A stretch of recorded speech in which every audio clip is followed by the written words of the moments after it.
want to welcome back to a second chance Philip Jones, kidney transplant recipient.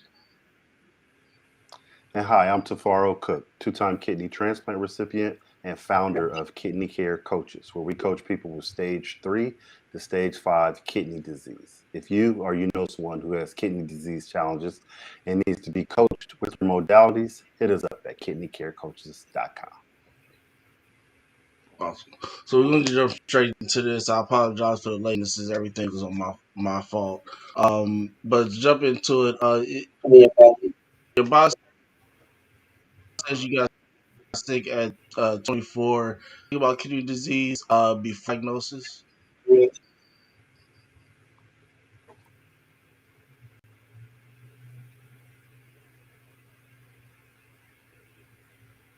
Is that for me? I'm sorry, I didn't hear a part of that.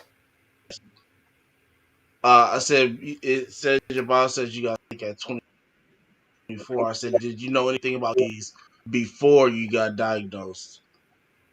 Okay. Good afternoon, everyone. Thank you so much, Phil and Tafaro, for having me here today. Um, Before my diagnosis, no, I didn't know anything about kidney disease or kidney failure or anything of that sort. Simone, can Okay. you tell us a little Uh, brief about you? Sure. So my name is Somone Washington. I'm originally from Miami, Florida. I have lived in California, Long Beach, California, for the past 8 years, and really happy to be on the show today. Thank you. Thank you. Go ahead, Phil. oh, you got the next question, Mr. Cook.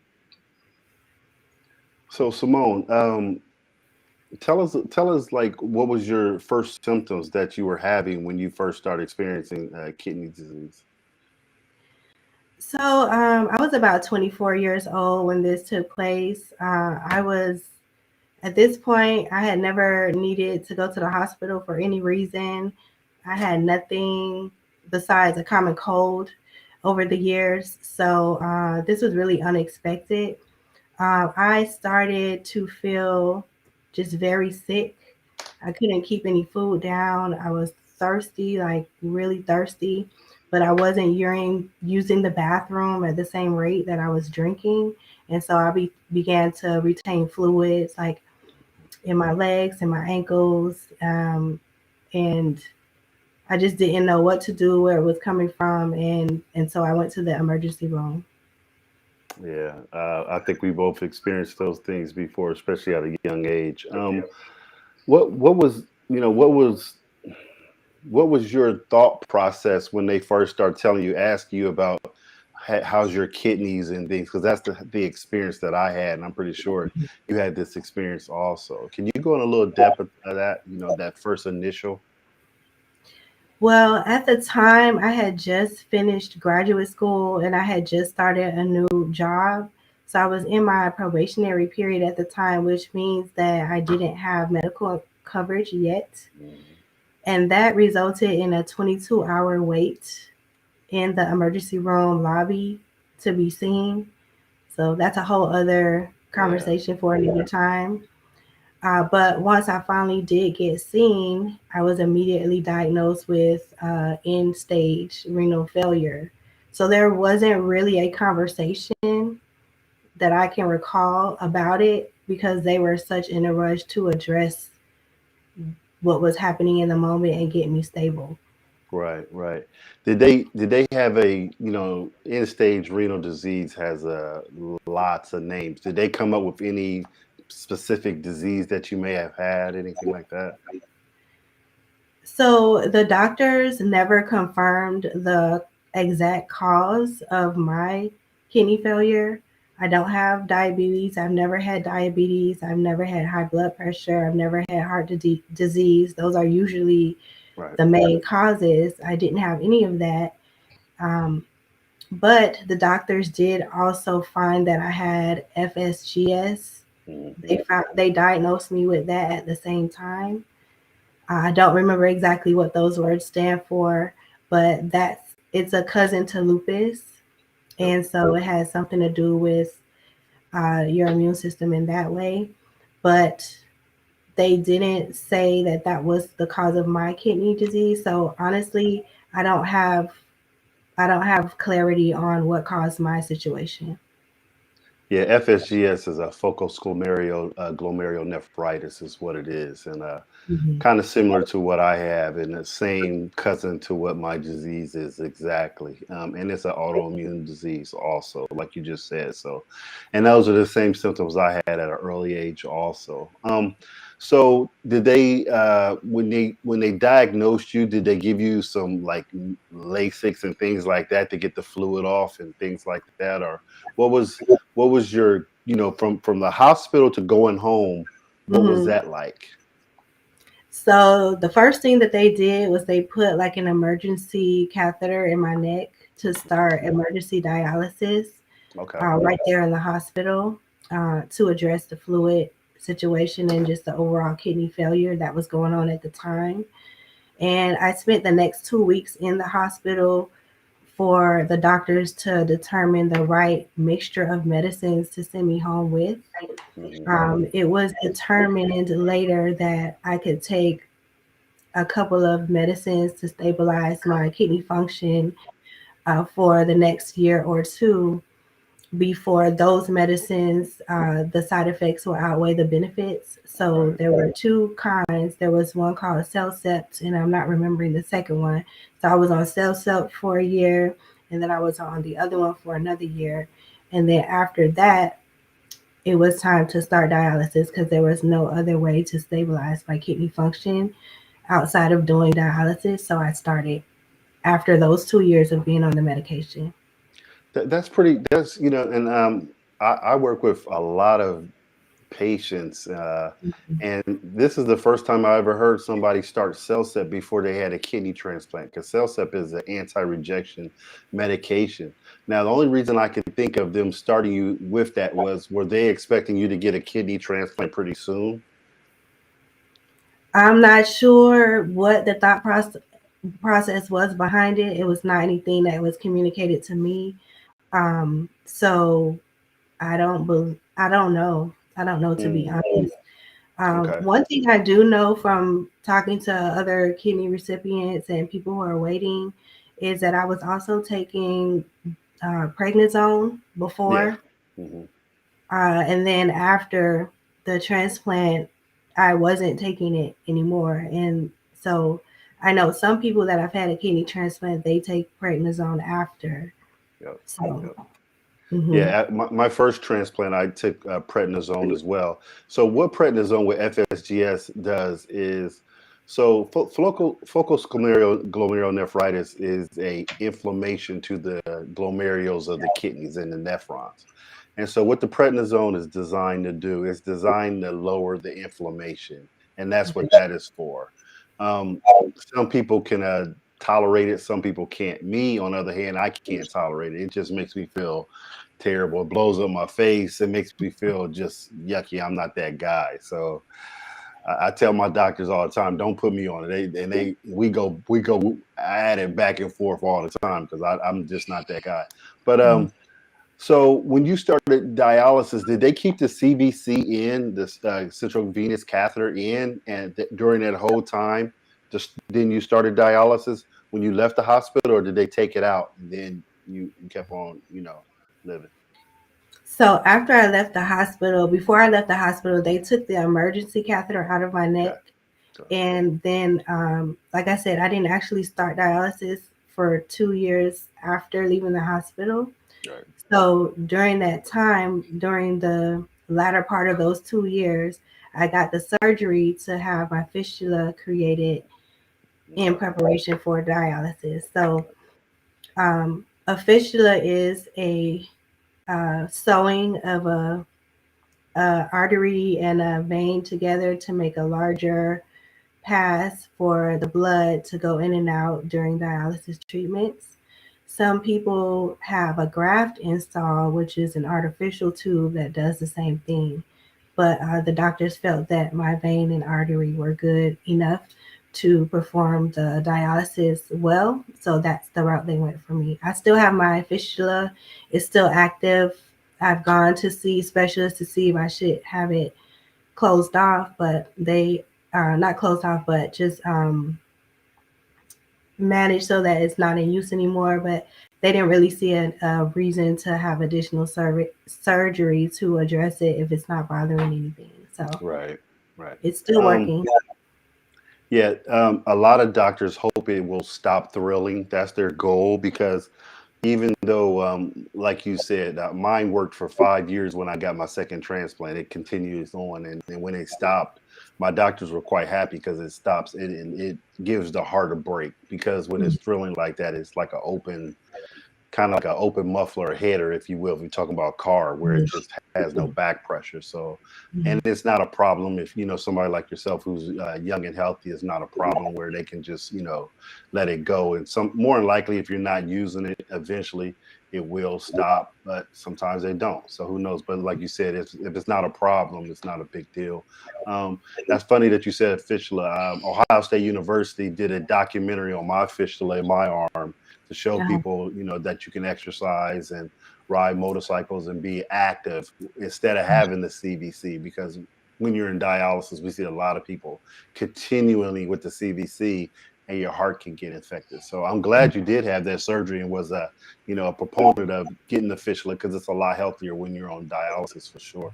So how did your kidney transplant process proceed? Let's go deep about that. Okay. So by the time I started dialysis, I was an elementary school teacher. So I would Okay. go to work every day. I would come from work and go straight to the dialysis center 3 times a week for Mhm, 4 hour sessions. mhm. And so while I was on dialysis, I also started the process of getting on the transplant wait list. There were over 30 clearances and tests that I needed to take to prove that I was otherwise healthy as part of the process to get on the list. So if you can imagine making all those doctor's appointments and getting the test done and waiting for the results, it took about a year to get all of those things done and approved to get on the list. And so once I got on the list, months afterwards, I started to get calls from the hospital to say that they were a potential match. So I would go whenever I got that call. I would go get the blood test and then come home and wait for the results. And then later on, they would say, unfortunately, someone else was a closer match. This happened 6 times, Wow. but on November 17th, 2010, which was about 5 years after my diagnosis, was when I got the seventh call, which was the call that this is your kidney, this is your match. We need you to be at the hospital by midnight to check in. By 2 a.m., I was under anesthesia, and by 7 a.m. the next morning, I was waking up from a successful surgery.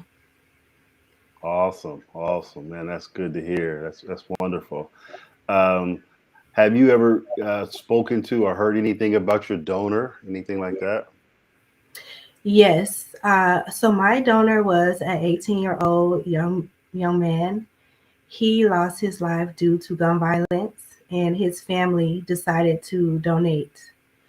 Um, I'm forever grateful for the decision that they made, and I Definitely. hope that knowing that they helped to save my life and other many others' lives and enhance many others' lives, I hope that brings them some level of comfort while Right. they live with the loss of their loved one. Right. Yeah, that's a true blessing. So we want to thank that family for sure for donating because that's big. We see it's unfortunate what happened to him, but we see a lot of people like Simone talked about even in her bio that we see a lot of people needing kidneys and needing these organs, but not receiving. And we have a lot, especially in the Black community. And I'm a big proponent of advocating for people becoming organ donors. I'm a two-time kidney transplant recipient. I'm still a donor. So just want to tell Yeah. people out there, even if you are a recipient, you still can be a donor. just want to tell people out there, and I'm a donor. I'm a big proponent of it, and I've been donated twice to me, so I'm a donor also. So just wanted to briefly talk about that. So after your transplant, how was your recovery? Let's talk about that. Let's talk about your experience recovering. Okay, and I just wanted to back up a bit to add to what you just said. There are 18 people every day that die waiting for an organ transplant, and so that's part of why I'm here. And I really do appreciate you guys having this platform just to spread awareness and let people know like how important this is. And so, and it's like you alluded to earlier, like we as African Americans are more likely to be on a wait list or be in need because of the causes, right? Diabetes, heart disease, high blood pressure, they affect our community more than others. So we are the ones in higher need, but we're also the same community that have higher apprehensions about registering to become donors. So we'll talk more about that later on in the show. But my recovery was a slow process. You know, you have to take things really easy, not walking too fast, taking a ton of meds, you know, right in the beginning, being on a very rigorous schedule to take your meds at certain times throughout the day, um, needing support, you know, having family members around to help me just get around and help um, get bathed and things of that nature, because not being able to do a lot of those things on my own and all like that. And so it was a slow process, just doing everything that the doctors say to do, go to all of the appointments. There were lots of appointments in the beginning. So the meds and the appointments weaned off over time, but there's a lot of it, you know, right in the beginning. And the doctors are just trying to make sure that your body is accepting of the new kidney and that there are no complications. Right. So what's funny about my story is the other person that got this young man's other kidney ended up being my roommate in the recovery room. And so I got to meet her, and we are kidney sisters. Like we still keep in touch. And so once we both got released from the hospital, so she kind of went back to work more immediately. Like she and her partner had their own business. It was in Texas, and our surgery happened in mid-November. So just prior to the start of tax season, which is the time that they make the most money for their year. So she went to work more immediately, and she, as a result, had a lot of more complications with her transplant because she didn't have the luxury of taking it easy the way that we're supposed to. And it did result in lots of complications. So it's important to do exactly what the doctors recommend and really take the time to heal the way that you need to so that you can have less complications in the longer run. I agree. I think that's very, very important. We see a lot of people wanting to rush back, and you have to understand, just like Simone said, you have this new precious organ, and it's trying to adjust to your body. Your body is trying to adjust to that. So, don't sacrifice the money for this precious organ that's invaluable. This thing is valuable more than money because it's saving your life. And I agree with that. I've seen that happen quite a bit, and I'm glad you made that point because that's very, very important. Phil, go ahead. You know me, I can ask questions all day. So go ahead, Phil. I apologize. Oh man, brother, have at it, man. Have at it. We'll go to a commercial real quick, and we'll come back and ask some more questions. Okay.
welcome back to a second. So obviously, I got one question since we're touching on a lot. Um, what was family's response when you told them that you were diagnosed with end-stage kidney disease? So it was mixed responses. As far as my parents go, they are pretty resilient when it comes to things like this. Uh, Obviously, it's devastating news, and you never know how to really take it. But they did well to like stay strong. I believe they were trying to stay strong for me, so that I would be strong through the process. Uh, Family, friends, coworkers, uh, after they heard about it, they were asking me questions about how they could get tested to see if they were a match. And so people were just going to, I didn't really have the answer.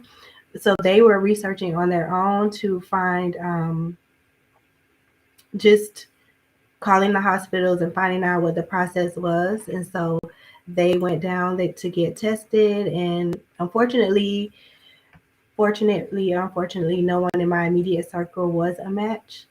And so my donor came from the transplant wait list.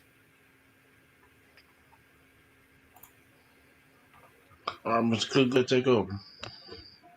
Um, so let's dive into what inspired you to start the nonprofit that you have. So my business is called Kiasi Technology Solutions. It's not a nonprofit, it's for profit. I apologize. No problem. It is just out of a need that I saw in my immediate circle of people of retirement age, of a more mature age, just being interested in learning more about technology. So Mm. maybe this topic wasn't part of like high school when they were in high school, or now that they're retiring, they have a little bit more time, and this is part of the hobbies that they want to pick up, learning, brushing up on their technology skills. Maybe they have kids, adult kids, or grandchildren who buy them technologies, computers, printers, smartphones, and they don't really know how to use it, anything of that nature.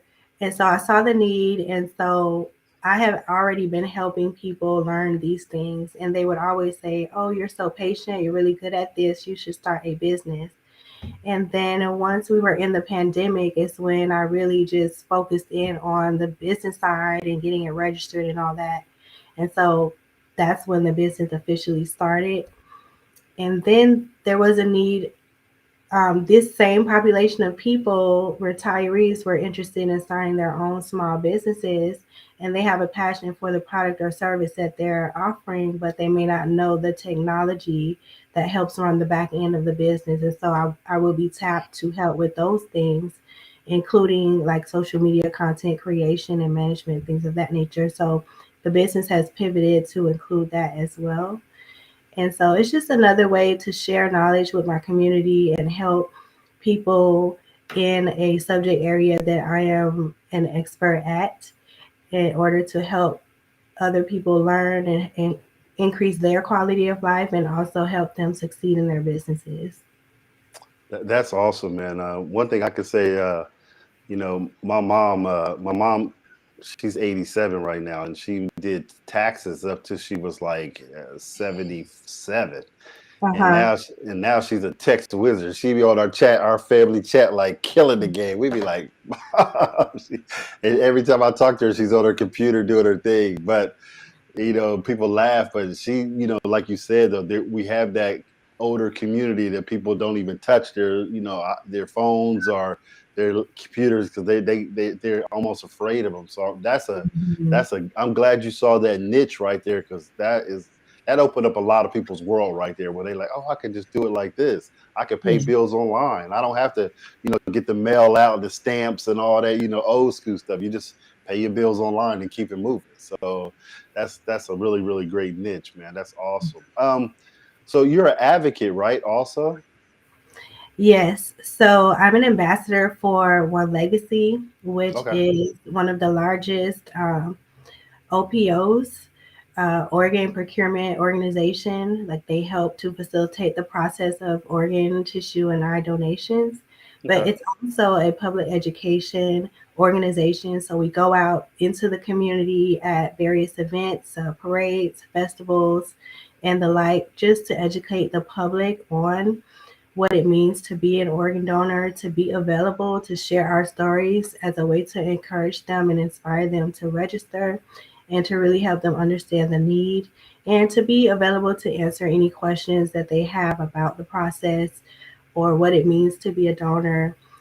Just all in the effort to spread awareness and increase those donor numbers.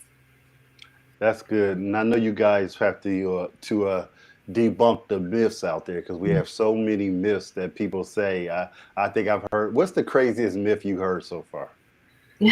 Um, I wouldn't say the craziest, but the one I hear most often, especially in the African American community, is that, I was brought into this world with everything and I want to leave the world with everything.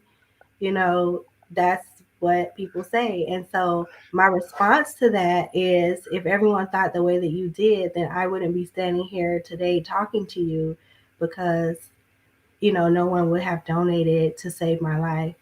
And so it really does make a difference when people get to meet a recipient, someone who has received a second chance at life, and share that story and just look them in the face and like a tangible thing to help them like reevaluate the way that they have been thinking about this whole donation process. It's like I'm living and breathing, standing here with you today because someone said yes.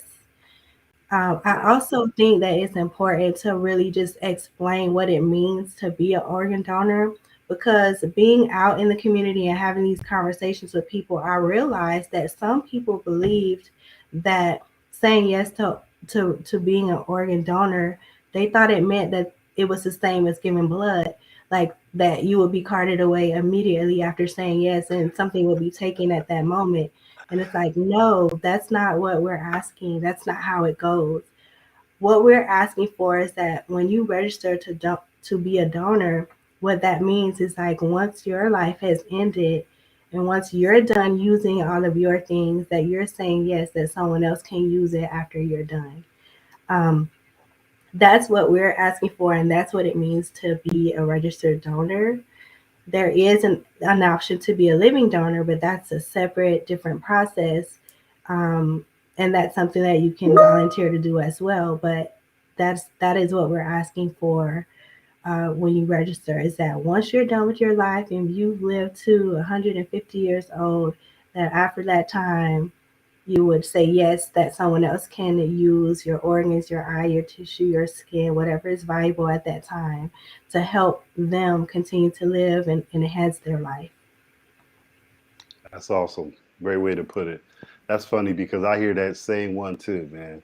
I've been here with it. I'm a leave with it. That's the I think that's the cop out one. So, but what you said was, hey, I wouldn't be here standing here. I think that's a good comeback. So I'm gonna have to use that one as well. That's remarkable. But let me ask you a question now. I don't know if you know any information with this because we see female donors and things like that, but I never asked this question. Now, how hard is it when you receive a kidney to get pregnant, or do they have any challenges if you get pregnant, or do you know any information with that? So yeah, so at one of the community events that I volunteered at, I did get to meet a young lady who was a kidney recipient, and she had just had a baby a few months ago, and the baby she had him with her at the time, and so I asked her, I was like, how was it for you as a kidney recipient? And she said, oh, it was fine. She had no complications. She just the only thing that they ask is that you let your doctors know as soon as you know that you're pregnant, and they just have to modify your medicines because some of the immune suppressants, one in particular, myfortic, they Yeah. have to take you off of that and replace it with something different while you're with child.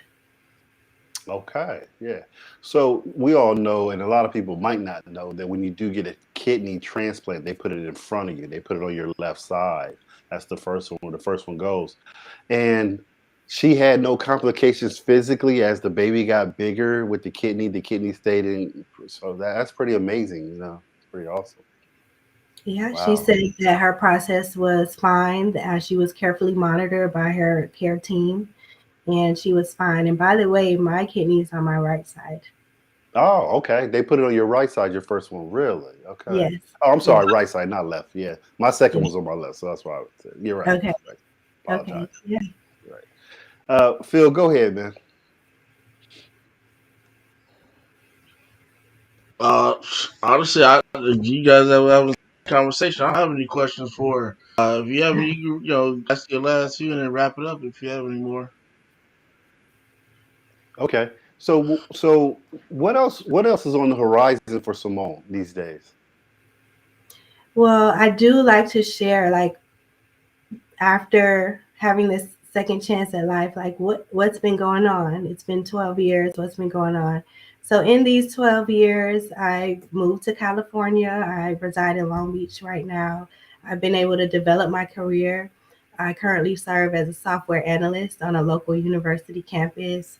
I've been able to build my business, but most importantly, I've had more time to spend with my family and my friends to create memories, and that's something that's truly invaluable. And I can't express how grateful I am to have the opportunity to do that, and just to volunteer as an ambassador to continue to spread the word. It's really my way of trying to pay it forward or do something tangible as an active way to say thanks or show thanks for this second chance of life that I've been given. I look forward to continue to live a full life and just see what God has in store for me moving forward. Awesome, man. That's awesome. It was great hearing your story. I have no more questions, but it was great meeting you and great talking to you on this podcast. We apologize again for the mishap earlier that Phil Jones decided to throw at us unexpectedly, but it's all good.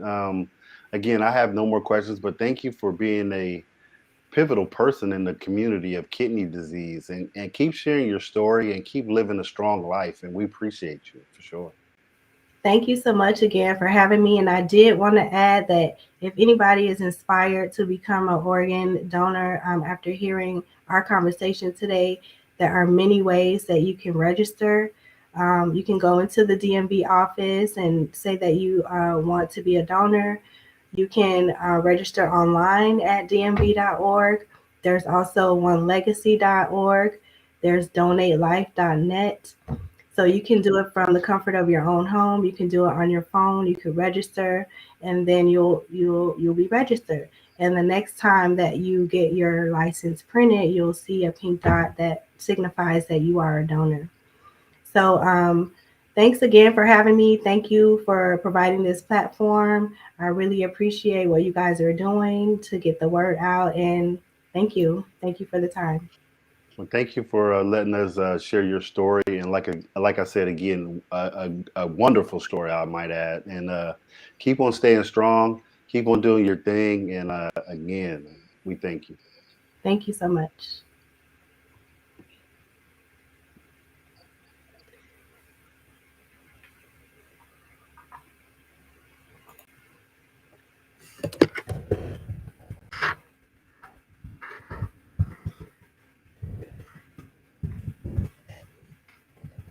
You might be muted, Phil. We can't hear you.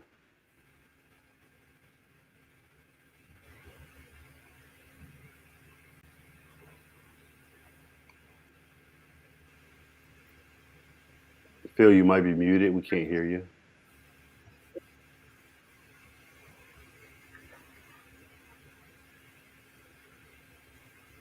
Okay. Well, I guess Phil can't hear us right now. His vocals are out. So we just want to thank you and tune into next Wednesday. We'll be having, I don't know the guest yet. Phil's gives me the guest eventually, but we will be having a guest. I don't know who, but tune into next Wednesday. And thank you so much, and thank you again, Simone. My pleasure. Thank you for having me. Again, thank you. We appreciate you. As always, thank you everyone